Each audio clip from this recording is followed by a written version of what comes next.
हाँ, फैराडे की बात अभी हम कर ही रहे थे, तो फैराडे ने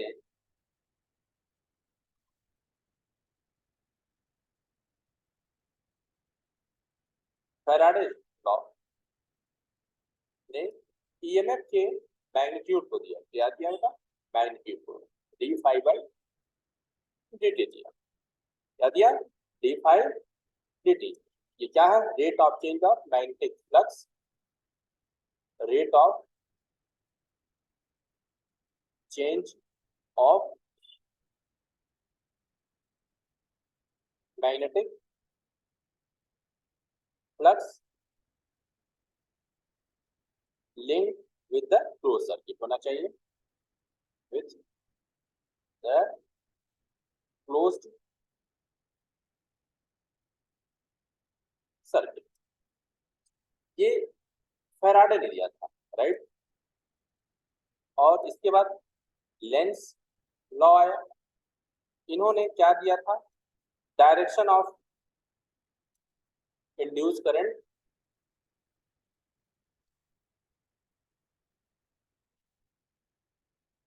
डायरेक्शन ऑफ इंड्यूस करंट की। और ये क्या था डायरेक्शन ऑफ इंड्यूस करंट का? It opposes that cause which produced it। मतलब आप अगर एक्सटर्नल मैग्नेटिक फील्ड बोल सकते हैं या मैग्नेट को ले जा रहे हो, तो जिस वे में जा रहे हो तो जस्ट उसके अपोजिट में इंड्यूस करेगा, राइट। ये बेसिक। अगर इसको हम थोड़ा सा देखते हैं कैसे इसका प्रिंसिपल समझते हैं। देखिए, जैसे आप सपोज करिए एक हमने ऐसे लूप लिया क्लोज, है ना। मान लीजिए आप यहाँ एक मैग्नेट लिया, ये साउथ है ये नॉर्थ है, तो इसका जो इफेक्ट होगा इसका, ये फ्लक्स जा रहा है, राइट। मान लीजिए ये आपका B1 हो गया मैग्नेटिक फील्ड, राइट, जा रहा है। लेकिन ये अभी रेस्ट पे है, मूव मैंने कराया है, तो इसका मतलब क्या हुआ? इसका मतलब ये हुआ no change in inducing flux, इसमें कोई चेंजेस नहीं आया। जब चेंज नहीं हो रहा तो कोई करंट भी नहीं डेवलप होगा, no current and no induced, no induced flux. समझ रहे हैं? ये पहला केस। सेकंड केस की अगर हम बात करें,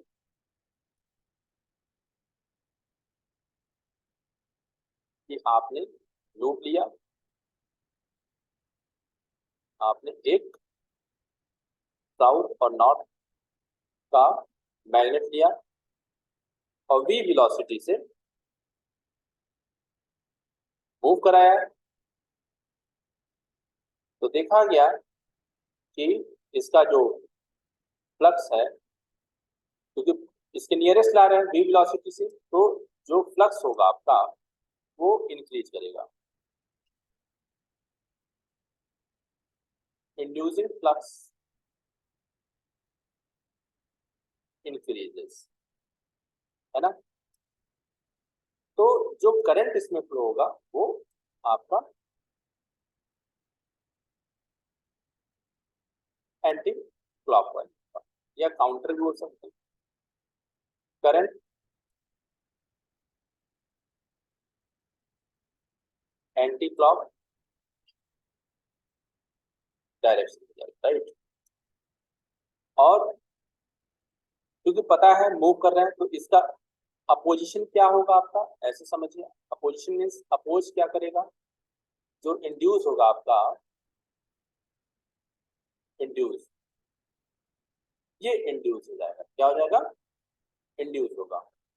और ये क्या है? इसके अपोजिट डायरेक्शन। जब ये इसके क्लोज लाया जा रहा है लूप के, तो अपोजिट डायरेक्शन में आपका फ्लक्स इंड्यूस करेगा, अपोजिट डायरेक्शन। यहाँ लिखेंगे इंड्यूस फ्लक्स इन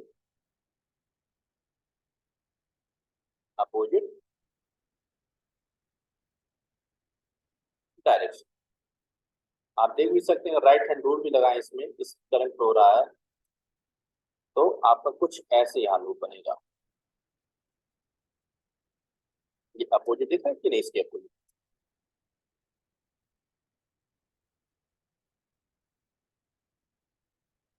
अंदर की साइड ये अपोजिट है रखनी इस डायरेक्शन, है ना। इंड्यूस क्या हो गया, अपोजिट डायरेक्शन में। अब है थर्ड, देखिए थर्ड केस में अगर हम देखते हैं,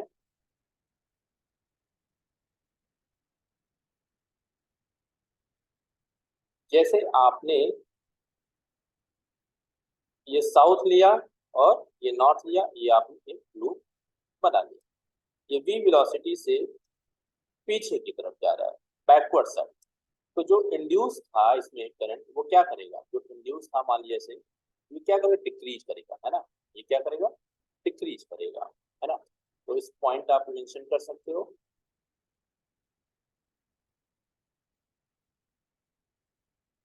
इंड्यूसिंग फ्लक्स डिक्रीज, करंट जो होगा वो क्लॉक वाइज होगा। और induce flux in the same direction में होगा। देखिए कैसे, ये है तो आपको क्लॉक वाइज बताया गया है करंट फ्लो होगा इसमें, ये आपका क्लॉक वाइज में करंट फ्लो, क्योंकि जब ये v वेलोसिटी से बैकवर्ड या पीछे साइड जा रहा है तो आपका फ्लक्स कम होगा, है ना, डिक्रीज होगा। तो करंट जस्ट उल्टा है, मतलब क्लॉकवाइज, जो पहले था उसका जस्ट रिवर्स, ये क्लॉकवाइज होगा, है ना। ये आउटसाइड बाहर की तरफ चल रहा है, तो आपका इसका क्या होगा, जो आपका मैग्नेटिक फील्ड, है ना, मैग्नेटिक फील्ड आपका इंड्यूस इधर हो रहा था, तो इंड्यूस भी आपका इधर ही होगा, है ना, सेम डायरेक्शन। ये दोनों का क्या होगा, सेम डायरेक्शन होगा। आप देख भी सकते हैं प्रैक्टिकली, अगर इसमें करंट है तो ये देखिए ये क्लॉकवाइज डायरेक्शन में है, तो आप इसका राइट हैंड थंब रूल से ये देखिए, समझ गए, इसका भी मैग्नेटिक फील्ड का डायरेक्शन और इसका भी डायरेक्शन तो सेम डायरेक्शन में हो गया, इंड्यूस फ्लक्स। तो ये लेंज ने बताया, क्या बताया था, लेंज ने डिस्कस किया था, क्योंकि देखिए मैग्नेट पीछे की तरफ जा रहा है ना, डिक्रीज हो रहा है फ्लक्स, तो डिक्रीज फ्लक्स हो रहा है, तो इसका अपोजिशन ये कर रहा था मैग्नेटिक फील्ड, तो दोनों सेम डायरेक्शन में जो इंड्यूस करंट होगा और जो आपका इसके थ्रू आपका है, वो दोनों का डायरेक्शन सेम होगा। यहाँ तक कोई डाउट,